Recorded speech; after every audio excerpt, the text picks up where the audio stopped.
Ciao e benvenuto su Broken Husband, iscriviti al canale. Clicca sulla campana per non perdere nuovi video. Inoltre non dimenticare di mettere like. Perché il miglior supporto per noi.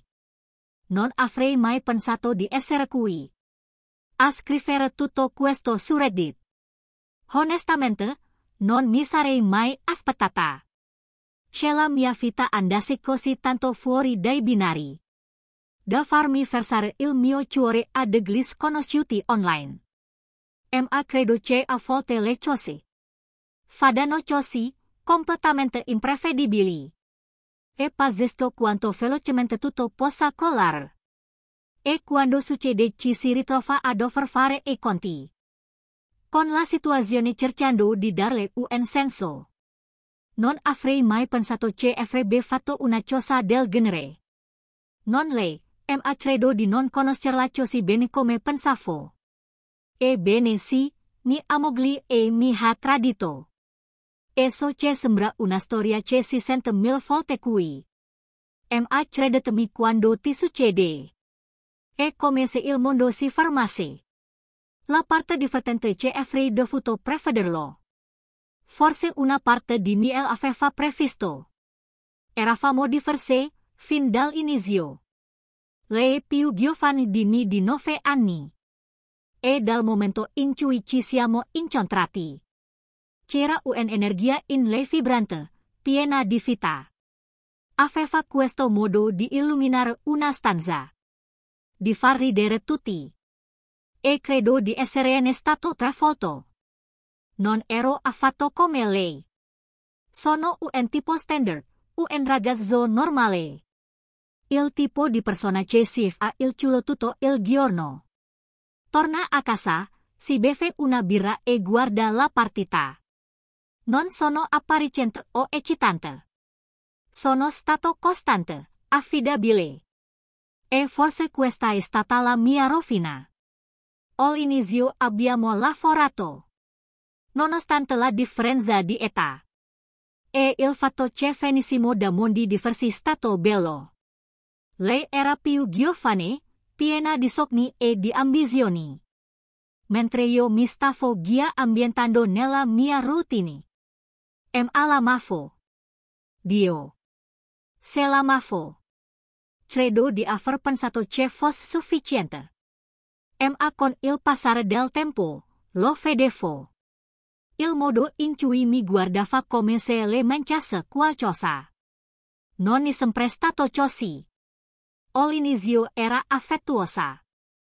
Voleva sempre passare del tempo con me. Rideva alle mie stupide battute. Ma dopo qualche anno qualcosa cambiato. All'inizio era impercettibile, ma l'ho notato. C'era questa tristezza nei suoi occhi. Come se fosse lentamente delusa.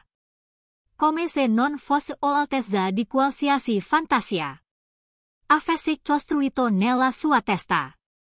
E io ci ho provato, sai? Ho cercato di essere più eccitante. Di fare le cose che pensavo le volessi. Ma credo che nel profondo le abbia iniziato a vedermi come noioso. Diavolo, forse sono noioso. Faccio il mio lavoro, menesto per conto mio. E non ho grandi sogni di diventare milionario. O di viaggiare per il mondo. Non era io. Era lei. Ma niente di tutto ciò. Niente di tutto ciò giustificava quello che aveva fatto. Non dimenticherò mai quel giorno. Era un mercoledì. Ero al lavoro e mi sentivo uno schifo. E migraña, nausea e tutto il resto. A mezzogiorno non ce la feci più. E decisi di tornare a casa presto. L'ultima cosa a cui pensavo era questo. Volevo solo infilarmi o letto, chiudere il mondo fuori e dormire. Quando girai l'angolo della nostra strada, notai subito qualcosa. Un auto sportiva nera e lucida. Parcheggiata davanti a casa nostra. e di sicuro non era la nostra. Per un attimo cercai di razionalizzare la cosa. Forse era di un'amica. Forse stava prendendo un caffè con qualcuno. Ma nel profondo sapevo che qualcosa non andava. Me lo sentivo dentro. Parce gia in il fialetto rimasi seduto. Per un attimo a fissare la macchina. Era uno di quei momenti in cui sai. Ci sta per succedere qualcosa. Ma cerchi di convincerti che tutto nella tua testa. Non volevo essere quel tipo di persona, paranoica? Che salta alle conclusioni. Ma ogni istinto mi urlava che qualcosa non andava. Quando entrai, la casa era silenziosa. Troppo silenziosa.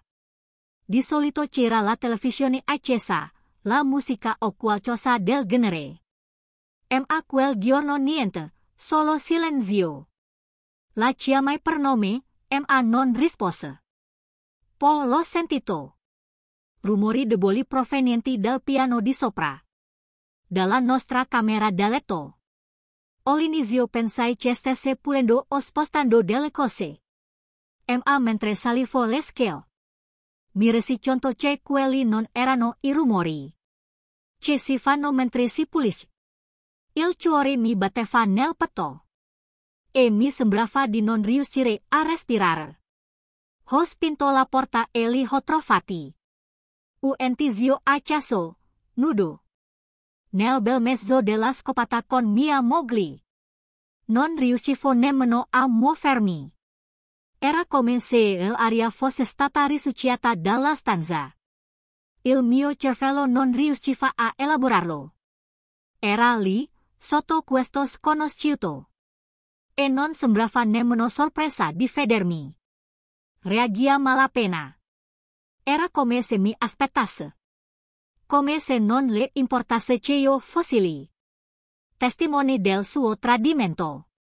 I suoi occhi si fissarono sui miei.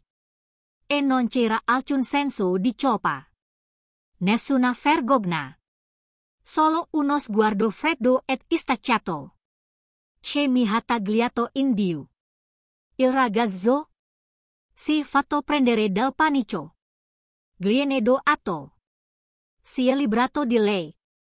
Come se fosse stato colto da una rapina. Afferrando i vestiti e inciampando. Cercando di rivestirsi il più velocemente possibile. Non mi guardo nemmeno. Corsa e basta. Lasciandosi le scarpe alle spalle. Mentre usciva di corsa dalla porta. Ma non mi importava di lui. Non mi sentivo nemmeno arrabbiato con lui. La mia attenzione era rivolta a lei. E sapete cosa ha fatto? Non si è scusata. Non ha pianto. Non ha nemmeno cercato di spiegare.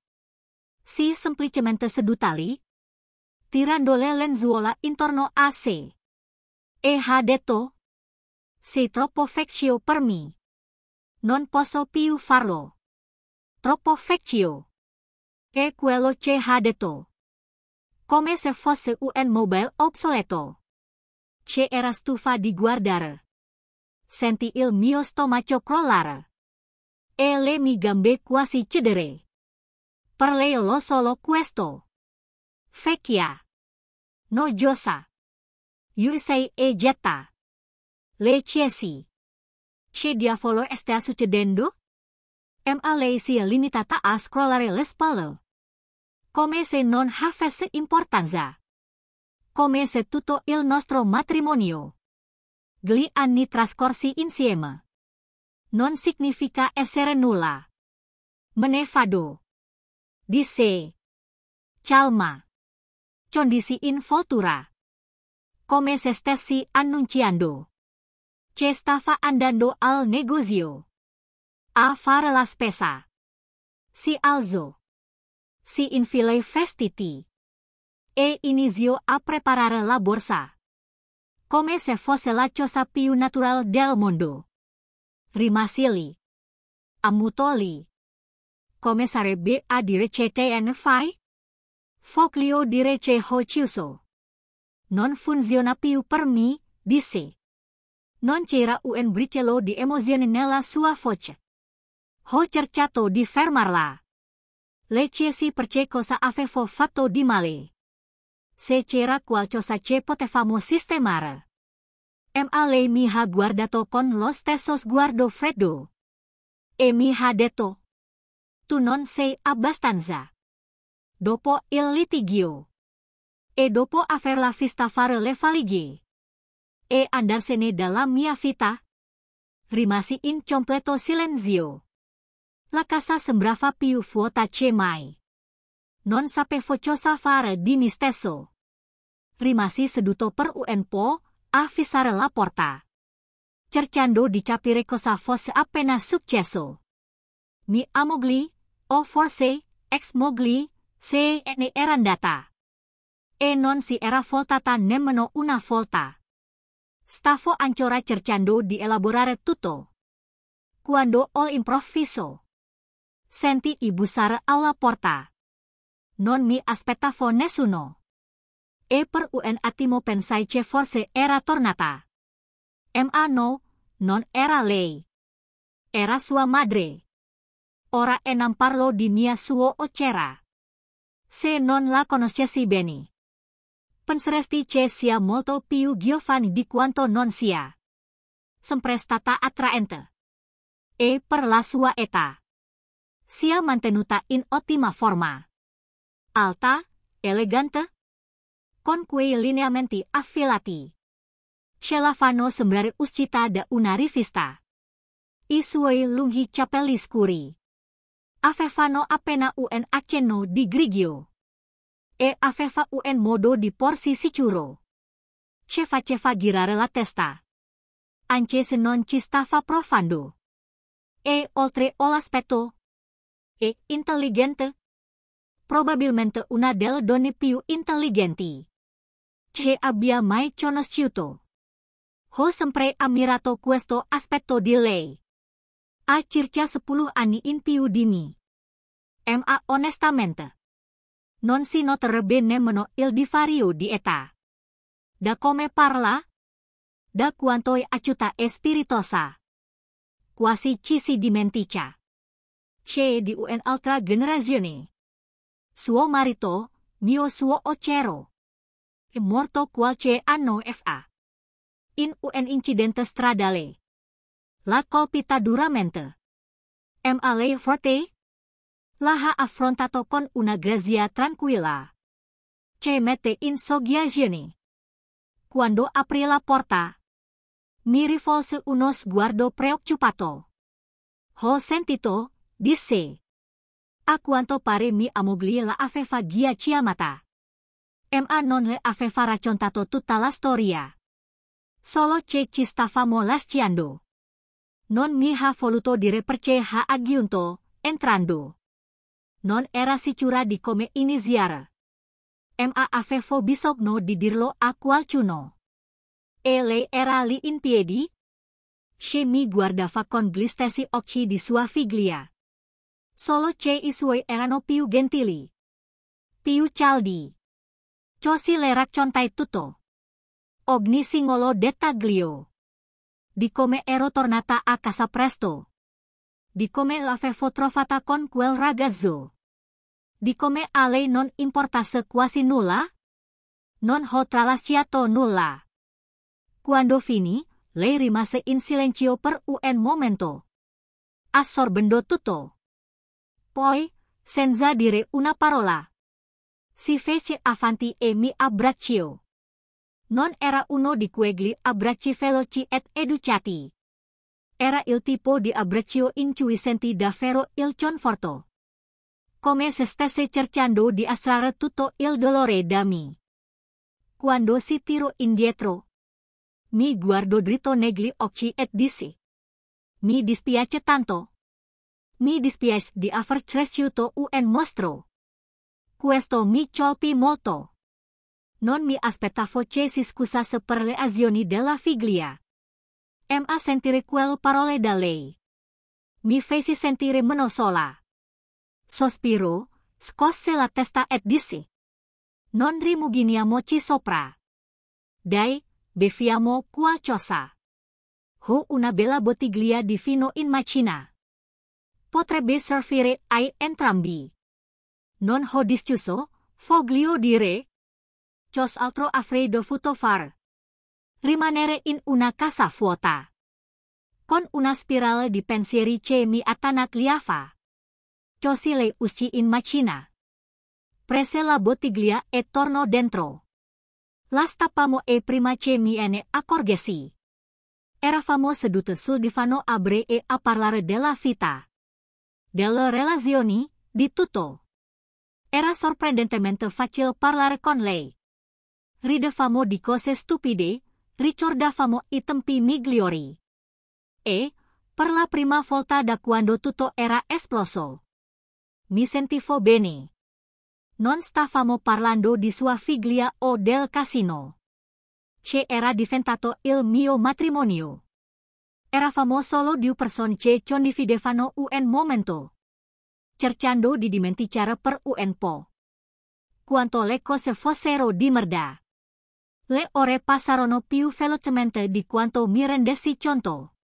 E prima che mi ne rendessi conto, si era fatto tardi. Lei guardò la bottiglia di vino vuota e ridacchiò.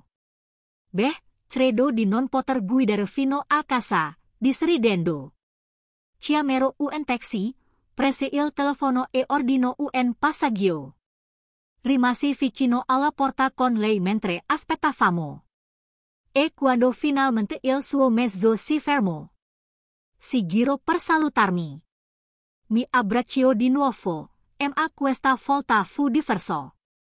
Più morbido, più lungo. Si è avvicinata per darmi un bacio sulla guancia. Un gesto educato, niente di strano. Ma non so se fu il vino o il fatto che non sentivo questo tipo di vicinanza da molto tempo. Ma quando si avvicinò alla mia guancia, devo essermi mosso nello stesso momento. Perché in qualche modo le nostre labbra si sono incontrate. Non è stato un bacio appassionato, non era intenzionale. Ma è successo e per una frazione di secondo ci siamo bloccati entrambi. Sentivo il calore delle sue labbra contro le mie. E sapevo che lo sentiva anche lei. Quando ci ritirarono, ci fissamo. Con gli occhi spalancati, cercando entrambi di dare un senso a ciò che era appena accaduto. Ci fu un silenzio imbarazzante. Nessuno dei due sapeva cosa dire. Lei si schiarì la gola e sorrise nervosamente. Io dovrei andare. Sì, mormoreai. Sì, certo. Se ne andò senza dire altro. E io rimasi sulla porta a guardare il taxi che si allontanava. Quando finalmente rientrai in casa, crollai sul divano, ancora sotto shock. Cosa diavolo era appena successo? Mia moglie e mi aveva abbandonato e ora, sua madre. Non riuscivo nemmeno a capacitarmi. Rimasi lì a fissare i bicchieri di vino vuoti. Come se fosse in una specie di strano sonno da cui non riuscivo a svegliarmi. Il processo di divorzio è stato come un incidente automobilistico. Al rallentatore che non riuscivo a fermare. Un giorno ero sposato e il giorno dopo stavo firmando i documenti. E vedevo tutta la mia vita sgretolarsi davanti a me. Lei ha dato il via a tutto, ovviamente. Non appena se ne andò. Fu come se non riuscissi a liberarsi di me abbastanza velocemente. Le pratiche sono arrivate più velocemente di quanto pensassi. Come se avesse un avvocato pronto ad aspettare il momento giusto. È stato brutale. Non ero preparato a quanto avrebbe fatto male. Anche dopo tutto, dopo averla baciata con un altro ragazzo. E dopo aver sentito le sue fredde parole, mi sentivo ancora sventrato. Ogni mattina mi svegliavo e per qualche secondo beato me ne dimenticavo. poi la realtà mi colpiva come una tonnellata di mattoni. Lei non c'era più. La persona, attorno alla quale avevo costruito la mia vita. La persona con la quale pensavo di invecchiare, aveva mandato tutto all'aria. E ora lei si stava prendendo la metà di tutto. Ero arrivata al punto di non sapere come affrontarlo. Rimanevo sveglia di notte, con la mente che girava in tondo. Ripensando a ogni momento, a ogni discussione. A ogni signo che mi era sfuggito. Mi stava facendo impazzire. Così ho fatto quello che di solito fanno le persone. Quando non riescono a gestire il peso di tutto questo. Ho cercato un aiuto professionale. Ho pensato che un psicologo potesse tirarmi fuori del baratto in cui mi trovavo. Ma onestamente non è servito a molto. Certo, ho parlato. Ho sfogato tutta la rabbia e il dolore. Ma le sedute mi sono sembrate più che altro un'operazione di facciata. Non cambiava nulla. L'intorpidimento, il dolore dentro di me. Tutto rimaneva uguale. L'unico vero legame che ho avuto durante tutto questo è stato con sua madre, mia suocera. Per quanto possa sembrare strano, ci siamo tenute in contatto. Ogni tanto mi chiamava per sapere come stavo. Non me lo aspettavo. Non dopo tutto quello che era successo con sua figlia. Ma era bello. Mi chiedeva come stavo. E a volte parlavamo di cose che non c'entravano. Con il disordine che era diventato la mia vita.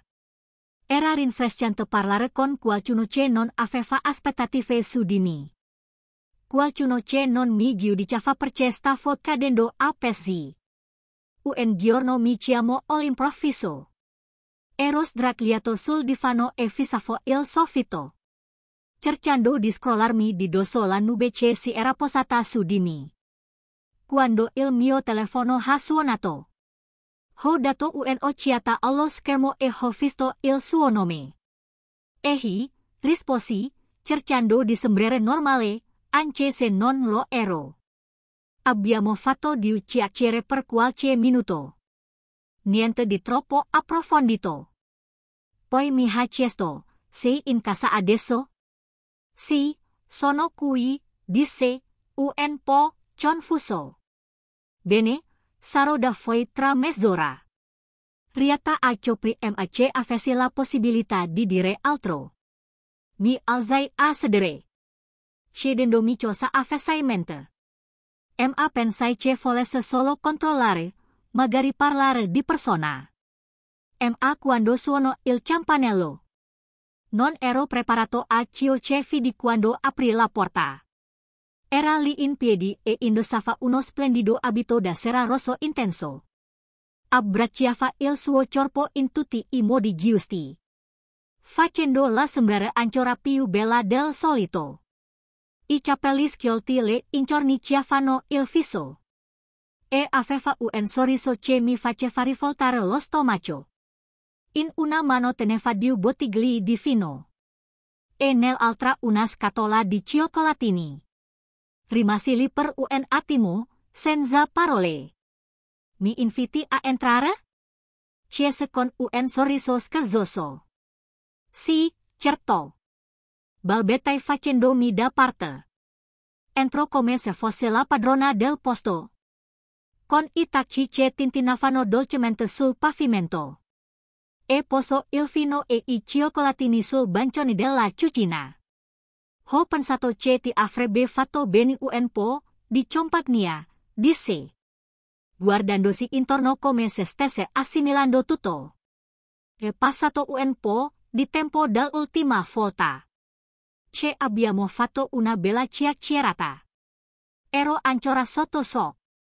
Voglio dire, eravamo rimasti in contatto, ma questo? Presentarsi così, con l'aria di ciesta per andare. A un evento di alta classe, non era quello che mi aspettavo. Aprì una delle bottiglie di vino. Ene verso un bicere a entrambi. E mi fece cenno di sedermi con lei sul divano. Rilasiamoci, disse, con voce dolce e rassicurante. Ene hai passata abbastanza. La serata è stata incredibile, onestamente. Meglio di qualsiasi altra da Messi. Bevemo il vino, mangiamo alcuni cioccolatini e parliamo. Non è stato forzato o imbarazzante, come temevo. Ridemmo molto. Abbiamo condiviso storie, ricordato i vecchi tempi. Persino alcuni momenti in cui la mia ex moglie.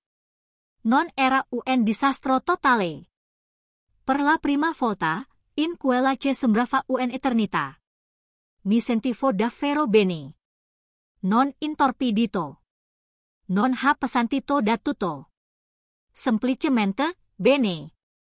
A un certo punto abbiamo messo su un film. Non sono nemmeno dirvi che film fosse. Perché non stavo prestando attenzione. La mia attenzione era rivolta a lei. Il modo in cui era seduta accanto a me. Così vicina che potevo sentire il calore del suo corpo. Il modo in cui le sue labbra si arricciavano. In un morbido sorriso mentre sorseggiava il suo vino. Non riuscivo a smettere di guardarla e, onestamente, credo che nemmeno lei stesse prestando molta attenzione al film. È successo in modo così naturale che non mi sono nemmeno reso conto di quello che stavo facendo. Finché non è stato troppo tardi. Mi avvicinai e, prima di rendermene conto, ci stavamo baciando di nuovo. Ma questa volta non era come il bacio imbarazzante ed esitante che avevamo condiviso prima. Questo era pieno di passione, pieno di calore. Sentivo tutto. Il suo desiderio, il suo calore, il modo in cui il suo corpo premeva contro il mio. Una cosa tira l'altra e siamo finiti nel mio letto. Non mentirò. È stato il miglior sesso che abbia mai fatto. C'era qualcosa di diverso, qualcosa di più profondo. Non si trattava solo della parte fisica. Era come se entrambi stessimo lasciando andare tutto. Il nostro dolore, la nostra solitudine. E ci stessimo perdendo l'uno nell'altro. Era una sensazione giusta, in un modo che non mi aspettavo. Quando mi svegliai la mattina dopo. Per un breve istante pensai che forse era stato tutto un sogno. Ma poi ho girato la testa e lei era lì, sdraiata accanto a me, con i capelli sparsi sul cuscino. E il viso sereno e soddisfatto. Non potevi fare a meno di sorridere. Ma quando la luce del mattino filtrava nella stanza, ho iniziato a chiedermi. E giusto? Voglio dire, si trattava di mia suo o c'era. Certo, il mio matrimonio era finito. Ma stavo superando il limite? Non lo so, Reddit. Forse un pasticcio? O forse esattamente ciò di cui ho bisogno in questo momento. Cosa ne pensate? Passarono alcune settimane dopo la conclusione del divorzio. Mia moglie? Beh, ora, ex moglie. E io ci arrivamo completamente separati. È stato strano, come tutto si sia svolto rapidamente. Dal sorprenderla a letto con un altro uomo alla firma dei documenti finali. Si potrebbe pensare che io senta una sorta di chiusura. Ma onestamente mi sentivo solo perso. Ma nel mezzo di tutto questo accade qualcosa di inaspettato. Io e sua madre abbiamo iniziato a vederci di più. Molto di più. Non è che avessi pianificato che questo accadesse. È successo e basta. Comincio a venire più spesso. Ho inizio solo per controllare per assicurarsi che stessi bene. Ma in breve tempo divenne una cosa regolare. Passavamo l'estate insieme, parlando, bevendo fino e ridendo di cose che non avevano nulla che fare con la mia ex o con il che si era lasciata alle spalle. Era piacevole. Cominciò anche a fermarsi per la notte. E ben presto mi sembrò che quasi enam qui. Sapevamo entrambi che era una situazione strana. Ma non potevamo negare il legame che si stava creando tra noi. Non si trattava più di una cosa casuale. Ci sentivamo a nostro agio l'uno con l'altra. In un modo che mi sembrava più profondo di qualsiasi altra cosa che avessi provato da molto tempo. Dopo un po', abbiamo iniziato a parlare di quanto fosse ridicolo continuare a fare le cose di nascosto. Non eravamo bambini e non stavamo facendo nulla di male. Così decidemmo di smettere di nasconderci. Decidemmo che avremmo potuto iniziare a uscire in pubblico insieme, come una vera coppia, senza guardarci costantemente le spalle. Ma c'era una questione che continuava a tenere banco. Sua figlia, la mia ex. Sua madre era preoccupata. E comprensibilmente. Voglio dire, come si fa a spiegare una situazione del genere? Sapeva che sarebbe stata una bomba quando sua figlia avrebbe scoperto. Ma credo che nessuno di noi fosse preparato a quanto sarebbe stato grave. Abbiamo iniziato in piccolo. All'inizio niente di troppo pubblico. Andavamo a passeggiare nel parco, a prendere un caffè, cose semplici. E per un po' sembrava che potessimo davvero farla franca. Ma naturalmente nulla rimane nascosto a lungo.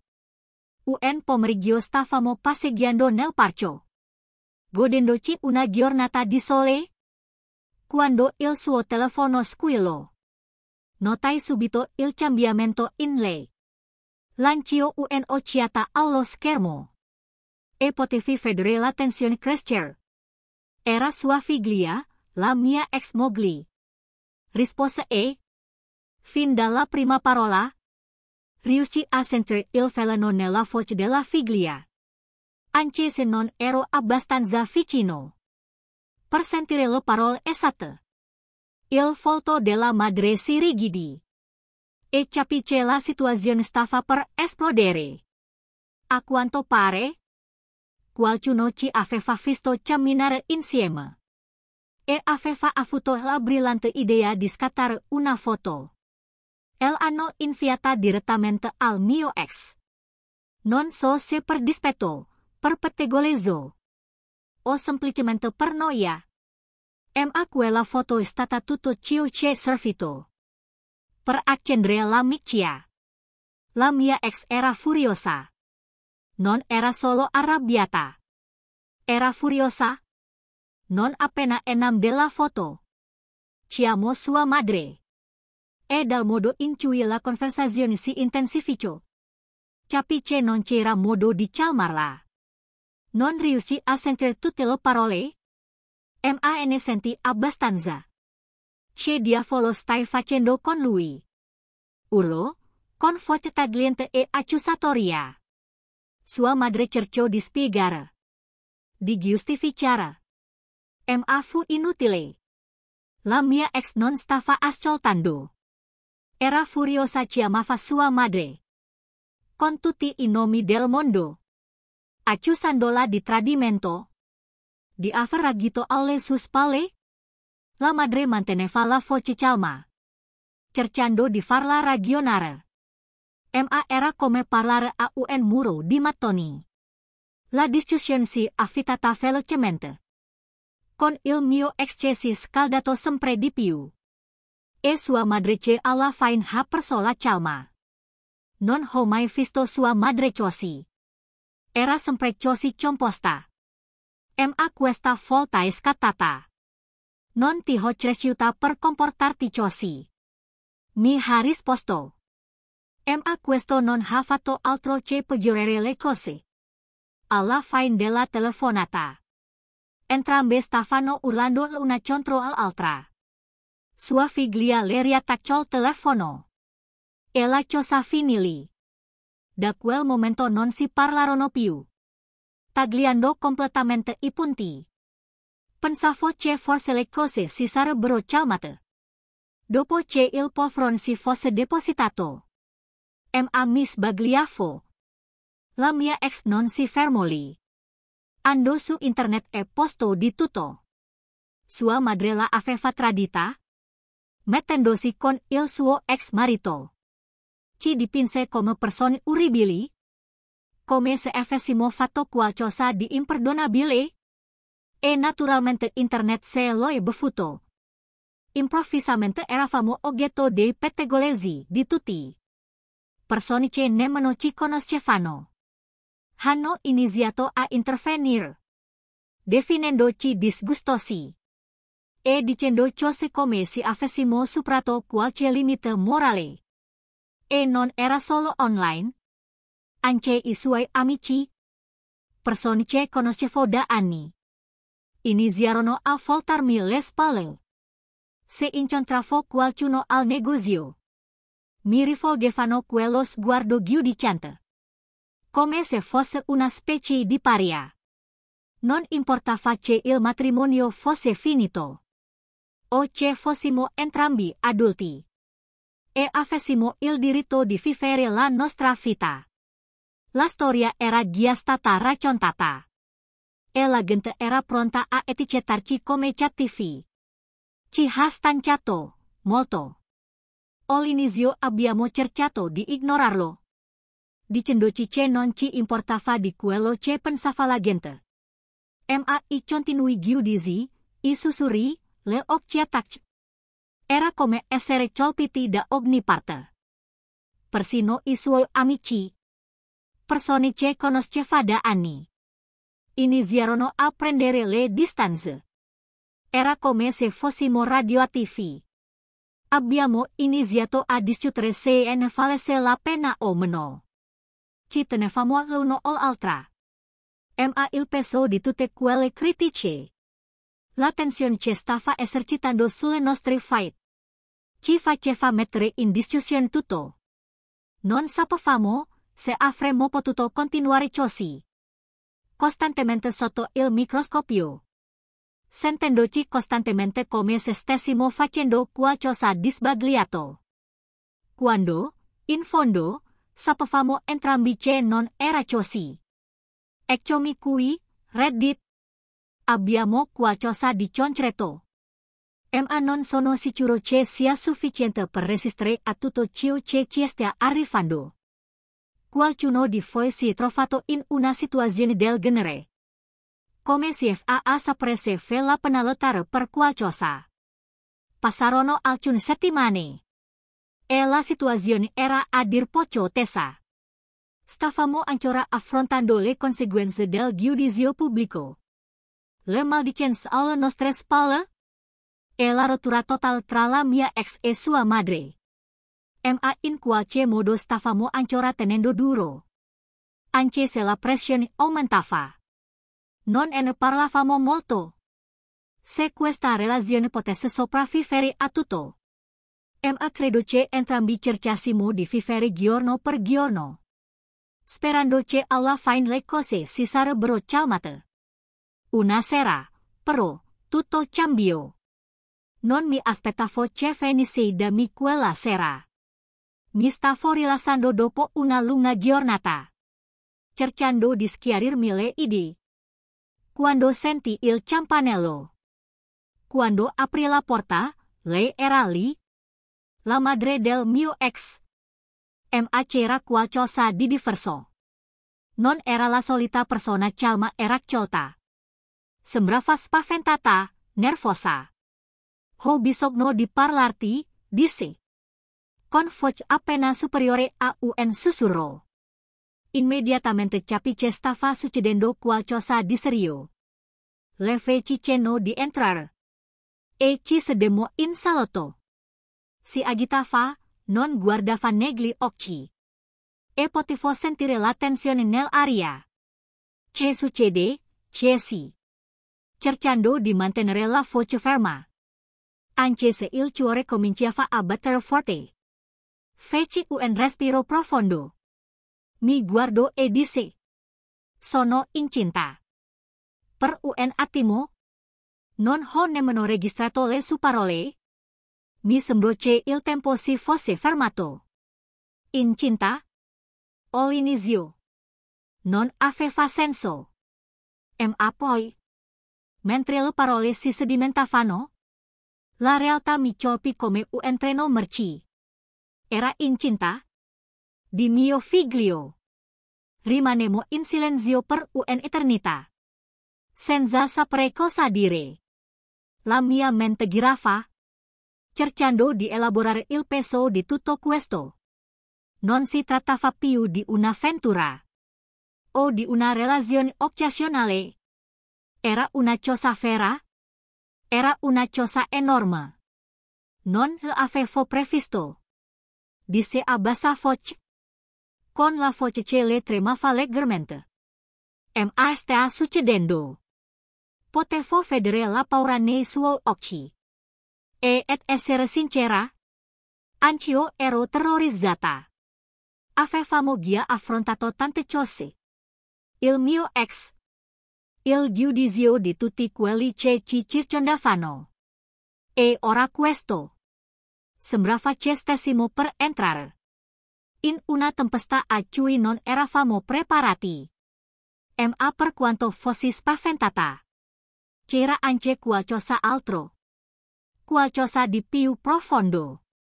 In quel momento ho capito che non volevo perderla. Non volevo abbandonare tutto questo. Possiamo farcela, disse infine, allungando la mano per prenderla. Se vuoi tenere il bambino, allora lo terremo. E troveremo una soluzione. Insieme. Mi guardò con gli occhi spalancati, come se stessi aspettando che dicessi qualcosa di diverso. Ma io dicevo sul serio? Non avrei permesso che la paura o il giudizio ci impedissero di vivere la nostra vita. Andrà tutto bene? La rassicurai. Non sarà facile. Ma ce la faremo. Dopo quella che sembra un'eternità di silenzio. A noi voglio tenere il bambino, disse dolcemente. Voglio che stiamo insieme, indipendentemente da quello che dicono gli altri. È stato così. In quel momento abbiamo preso una decisione. Non avremmo permesso al mondo di dividerci. Avremmo tenuto il bambino. Saremmo stati insieme. E avremmo affrontato qualsiasi cosa ci fosse capitata. Nei giorni successivi abbiamo parlato di come sarebbe stato il nostro futuro. Sapevamo entrambi che rimanere nella stessa città non era un'opzione. Le critiche e i giudizi erano troppi. Avevamo bisogno di un nuovo inizio. Così abbiamo deciso di trasferirci, vendere le nostre case, impacchettare le nostre file e ricominciare da capo in un posto nuovo. Un posto dove nessuno ci conoscesse. Non è stata una decisione facile. Ma sembrava l'unica strada percorribile. Abbiamo iniziato a mettere in moto le cose. Abbiamo parlato con gli agenti immobiliari. Abbiamo cercato nuove città in cui stabilirci. L'idea di sradicare tutto faceva paura. Ma allo stesso tempo era eccitante. Ci sembrava di prendere finalmente il controllo delle nostre fate. di Farecchio che era giusto per noi. Invece di preoccuparci degli altri.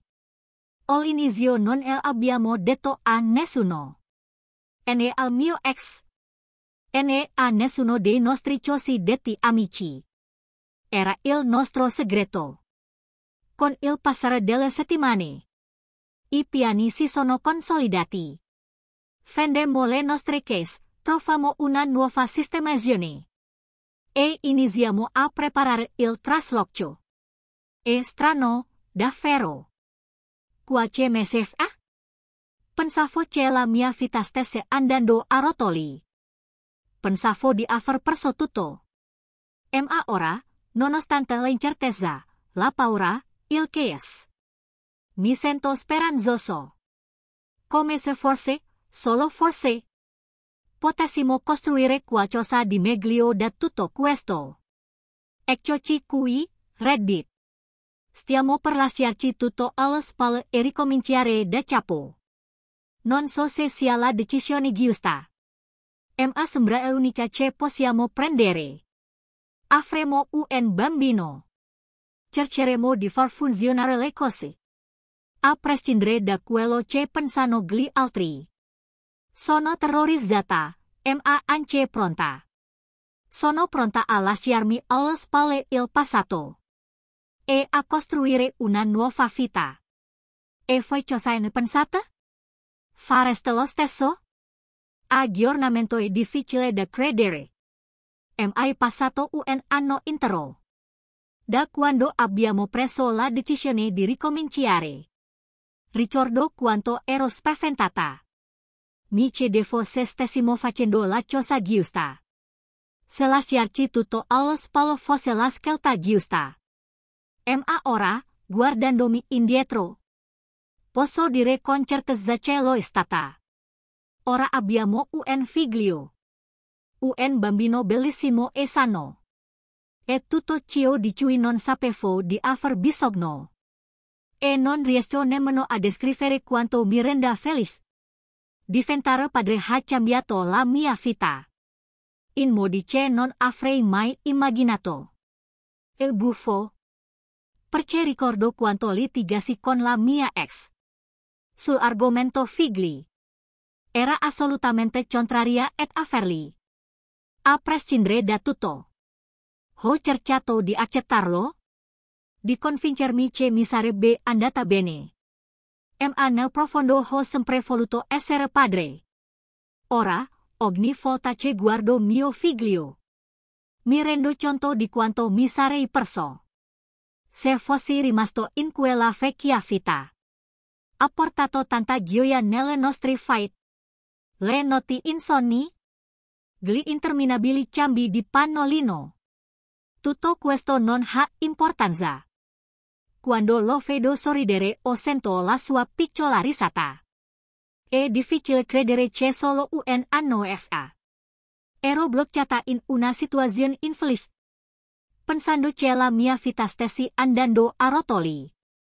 Ora ho una famiglia. Una vera famiglia. Ed è tutto ciò che avrei potuto sperare e anche di più. La mia compagna. La madre della mia ex moglie. È stata fantastica in tutto questo. Siamo diventati molto più uniti. Da quando ci siamo trasferiti. Le critiche e i giudizi che abbiamo subito. Ora sembrano un ricordo lontano. Non ci interessa più quello che pensano gli altri. Abbiamo l'altro e abbiamo nostro figlio. E questo tutto ciò che conta. Per quanto riguarda la mia ex, onestamente, non ho idea di come stia. E non voglio saperlo. Dopo tutto quello che è successo, l'ho completamente tagliata fuori dalla mia vita. Non ho più bisogno di questo tipo di tossicità. Sono sicuro che è andata avanti. Proprio come me. E, a dire il vero, non mi interessa. Ha fatto parte del mio passato.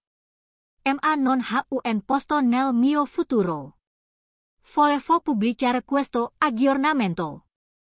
per ringraziare tutti coloro che mi hanno seguito e sostenuto in tutto questo. I vostri consigli, i vostri incoraggiamenti hanno significato più di quanto possiate immaginare. Quando ho iniziato a scrivere tutto questo, ero persa, arrabbiata e confusa. Ma ora sono più felice mai. Se c'è qualcosa che ho imparato, e che la vita può portarti in direzioni inaspettate e, a volte, le cose che pensi siano i momenti peggiori. Si rivelano l'inizio di qualcosa di bello. Quindi, grazie a tutti coloro che mi hanno sostenuto durante quei tempi bui. Auguro a tutti voi la migliore fortuna in qualsiasi battaglia stiate affrontando. Credetemi, le cose possono migliorare. A volte in modi che non aspettereste mai.